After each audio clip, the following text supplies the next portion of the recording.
श्रीकांतने डायलॉग खतरनाक भेटले की तुझ्या कपाळी कुंक बघितलं आणि मी धन्य झालो. धन्य ना.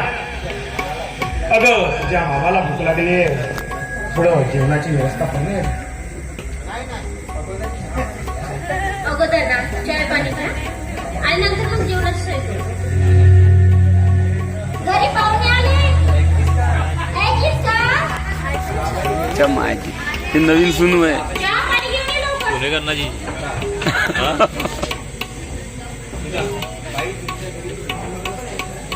भासीबाई तुमच्या घरी नौकर पण आहात का?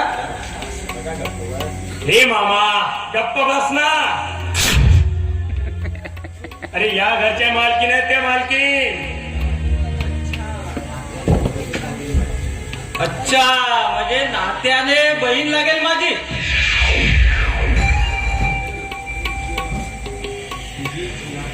नातं जोडू नका इथे. पाटलीन बाई आली. अगं हो, खरंच तुला भाव लागेल ना. शेवटी रंजनाचा मामाच आहे. तू गप्प बस.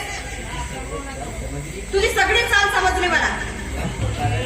अरे तुझ्याच मैत्रीत आली म्हणून हे सगळं घडलं माझ्या घरात. अगं आग लावल्यानंतरच करते, राग होणार म्हणून. आणि पराग अशी आग लावतो, अशी आग लावतो तर घोरपणाला घोरपणातच असतो. पाहणीवाल्याला सुद्धा घोरपडतोय. काय ग? नाही, घरी आलेल्या पाहुण्याशी कसं बोलायचं, कसं वागायचं असं स्वागत करतात का? हे बघ, अपमान होते म्हटलं माझ्या पाहुण्यांचं. नाही काही शब्द वर्तन आहे की नाही म्हटलं या घराण्याचं.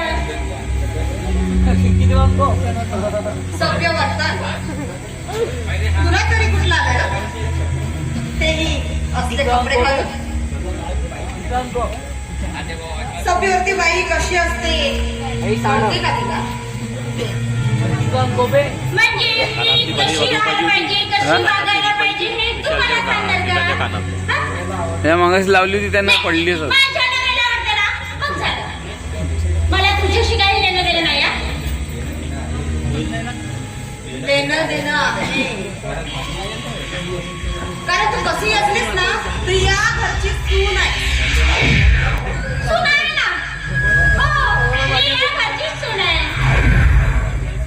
मग बाबू द्या की मला सुनेसारखं.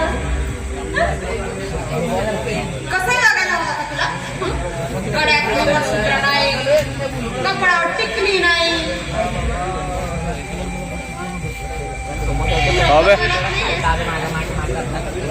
आणि हे तुझे सौंदर्य आहेत ना, ते तिकडेच ठेवायचे बाहेर, इकडे नाही. अपमान